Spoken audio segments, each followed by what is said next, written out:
ఆంధ్రప్రదేశ్లో కూటమి ప్రభుత్వం ఏర్పడిన తర్వాత పెద్ద ఎత్తున జర్నలిస్టులపై దాడులు జరుగుతున్నాయని సిద్దిపేట జిల్లా టీయూడబ్ల్యూజీ అధ్యక్షులు రంగాచారి తెలిపారు. సిద్దిపేట జిల్లా టీయూడబ్ల్యూజీ ఆధ్వర్యంలో సాక్షి ఎడిటర్ ధనుంజయ రెడ్డిపై అక్రమ కేసులను బనాయించడాన్ని వివరిస్తూ పట్టణంలోని అంబేద్కర్ చౌరస్తాలో జర్నలిస్టులు నల్ల బ్యాడ్జీలు ధరించి నిరసన తెలిపారు.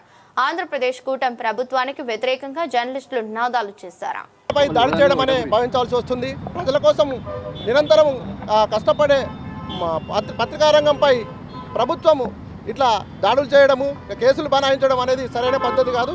ఏమైనా తప్పులు చేస్తే, ఏమైనా తప్పులు రాస్తే చట్టపరంగా కానీ కోర్టులు ఉన్నాయి, చట్టపరంగా కోర్టుకు వెళ్ళి తర్వాత కేసులు వేయచ్చు. కానీ ఇట్లా దౌర్జన్యంగా ఇట్లా దాడులు చేయడము, కేసులు నమోదు చేయడం అనేది సరైన పద్ధతి కాదంటూ ఇప్పుడు గురు శిష్యులైన అటు చంద్రబాబు ఇటు రేవంత్ రెడ్డి ప్రభుత్వాలు కేవలం పత్రికల మీద దాడులు చేస్తూ పత్రికా రంగాన్ని అణచివేయాలని చూస్తున్నాయి తప్ప మిగతాది ఏం కాదని మేము భావించాల్సి వస్తుంది. అటు ఆంధ్రప్రదేశ్ రాష్ట్రంలో ఇటు తెలంగాణ రాష్ట్రంలో ఈ రెండు రాష్ట్రాల్లో కూడా నూతనంగా ప్రభుత్వాలు ఏర్పడ్డ తర్వాత పత్రికల మీద, మీడియా మీద, ముఖ్యంగా సోషల్ మీడియాకు సంబంధించిన వాళ్ళ మీద కూడా పెద్ద ఎత్తున దాడులు జరుగుతూ ఉన్నాయి. అక్రమ కేసులు నమోదు చేయడం అనేది జరుగుతూ ఉన్నది. ముఖ్యంగా ఆంధ్రప్రదేశ్లో చంద్రబాబు నాయకత్వంలో బీజేపీ అట్లాగే పవన్ కళ్యాణ్ నేతృత్వంలోని కూటమి ప్రభుత్వం ఏర్పడిన తర్వాత ఒక సాక్షి పత్రికని ప్రధానంగా టార్గెట్ చేస్తూ ఆ పత్రిక మీద గత సంవత్సరన్నర కాలంగా పెద్ద ఎత్తున దాడులు జరుగుతూ ఉన్నాయి.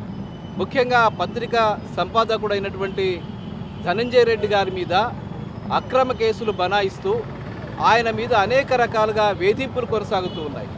అనేక రకాల పద్ధతుల్లో ఈడీ ద్వారా, ఐటీ ద్వారా రకరకాల పద్ధతుల్లో పత్రిక మీద దాడులు చేయిస్తూ, సోదాలు చేయిస్తూ వాళ్ళేమో నక్సలైట్లు కాదు, వాళ్ళేమీ తీవ్రవాదులు కాదు, జర్నలిస్టులు వాళ్ళు, సంపాదకుడు ఆయన ప్రతిరోజు ఉదయం నుంచి రాత్రి వరకు తన పత్రికా కార్యాలయంలో ఆయన కార్యకలాపాలు నిర్వహించుకునేటువంటి వ్యక్తి. ఆయనేమీ నేరాలు చేయలేదు, ఆయన చేతులేమీ తుపాకులు లేవు, ఆయనేమీ తీవ్రవాద శక్తి కాదు. కానీ కేవలం చంద్రబాబు నాయకత్వంలోని అక్కడి కూటమి ప్రభుత్వం ఆ పత్రికను టార్గెట్ చేయాలి, పత్రికను ఎట్లాగైనా మూసివేయించాలి అనే ఒక లక్ష్యంతో ఈ దాడులు కొనసాగిస్తున్నది. ఈ దాడుల్ని టీయూడబ్ల్యూజే ఐజేయుగా సిద్దిపేట జిల్లా శాఖ తీవ్రంగా ఖండిస్తూ ఉన్నది. తక్షణమే ఆ దాడుల్ని నిలిపివేయాలని కూడా మేము డిమాండ్ చేస్తూ ఉన్నాం. ఇక మరోవైపు ఇటు తెలంగాణ రాష్ట్రంలో కూడా ఈ 2 సంవత్సరాల కాలంలో పెద్ద ఎత్తున మీడియా మీద, పత్రికల మీద పెద్ద ఎత్తున దాడులు కొనసాగుతూ ఉన్నాయి. ఏదైతే ప్రజాపాలన పేరు చెప్పి అధికారంలోకి వచ్చినటువంటి రేవంత్ రెడ్డి ప్రభుత్వం ఇప్పటి వరకు కూడా ఎంతమందిని అరెస్ట్ చేసింది, ఎంతమంది కేసులు పెట్టిందో చాలా స్పష్టంగా మనకు అర్థమవుతూ ఉన్నది. దాదాపు వందలాది మంది సోషల్ మీడియా యాక్టివిస్ట్స్ మీద, అట్లాగే జర్నలిస్టుల మీద అనేక రకాల కేసులు పెట్టి తన ప్రభుత్వానికి వ్యతిరేకంగా ఒక కామెంట్ వచ్చినా, ఒక వార్త వచ్చినా కూడా సహించలేని పరిస్థితుల్లో ఇవాళ ప్రభుత్వాలు వ్యవహరిస్తూ ఉన్నాయి. ఇటు రేవంత్ రెడ్డి ప్రభుత్వము అదే పద్ధతిలో వ్యవహరిస్తున్నది, అటు చంద్రబాబు నాయకత్వంలోని ఆ ప్రభుత్వం కూడా అదే పద్ధతిలో వ్యవహరిస్తున్నది. కాబట్టి తక్షణమే ఈ చర్యల్ని మానుకోవాలని చెప్పి మేము జర్నలిస్టులుగా, ఈ ప్రాంత జర్నలిస్టులుగా మేము డిమాండ్ చేస్తున్నాం. రేవంత్ రెడ్డి ప్రభుత్వానికి కానీ, చంద్రబాబు నాయుడు ప్రభుత్వానికి కానీ మేము చాలా స్పష్టంగా ఒక హెచ్చరికనైతే జారీ చేస్తున్నాం. ఇప్పటి వరకు కొంత ఓపిక పట్టిన పరిస్థితి ఉంది, కానీ ఇక ముందు మాత్రం ఇట్లా ఓపిక పట్టే పరిస్థితి ఉండదు.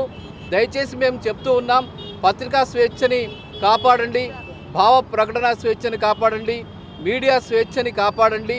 ఏదైతే మీరు ఒకవేళ పత్రికకు సంబంధించి కానీ, మీడియాలకు సంబంధించి కానీ, సోషల్ మీడియాలో కానీ ఒక ఉద్దేశపూర్వకంగా ఏవైనా జరిగితే వాటికి సంబంధించి మాట్లాడాలి తప్ప ఇలా పత్రికా ఆఫీసుల మీదకి వెళ్ళి, అటు సంపాదకుల మీదకి వెళ్ళి దాడులు చేస్తూ వాళ్ళ మీద కేసులు నమోదు చేయడం అనేది పూర్తిగా ఇది పత్రికా స్వాతంత్రానికి, మీడియా స్వాతంత్రానికి భంగకరమైనటువంటి విషయం. కాబట్టి దీన్ని మేము తీవ్రంగా ఖండిస్తున్నాం. ఇది ఇప్పటికీ ఆపకపోతే భవిష్యత్తులో మరింత ఉధృతంగా ఉద్యమాలు చేయాల్సి వస్తుందని కూడా చాలా స్పష్టంగా హెచ్చరిస్తూ ఉన్నాం. పత్రికా స్వేచ్ఛను హరిస్తున్న చంద్రబాబు నాయుడు ఖబర్దార్. ఆంధ్రప్రదేశ్ రాష్ట్రంలో కల్తీ మద్యం మీద వార్తలు ప్రచురించినందుక ఇవాళ జర్నలిస్టుల మీద అక్రమ కేసులు బనాయిస్తున్నావు. నీ రాష్ట్రంలో హత్య రాజకీయాలు చూపించినందుక, నీ కల్తీ మద్యం మీద వార్తలు ప్రచురించినందుక ఇవాళ మీడియా మీద, జర్నలిస్టుల మీద, మీడియా యాజమాన్యాల మీద అక్రమ కేసులు బనాయించి కవింపు చర్యలు పాల్పడుతున్నావు చంద్రబాబు నాయుడు.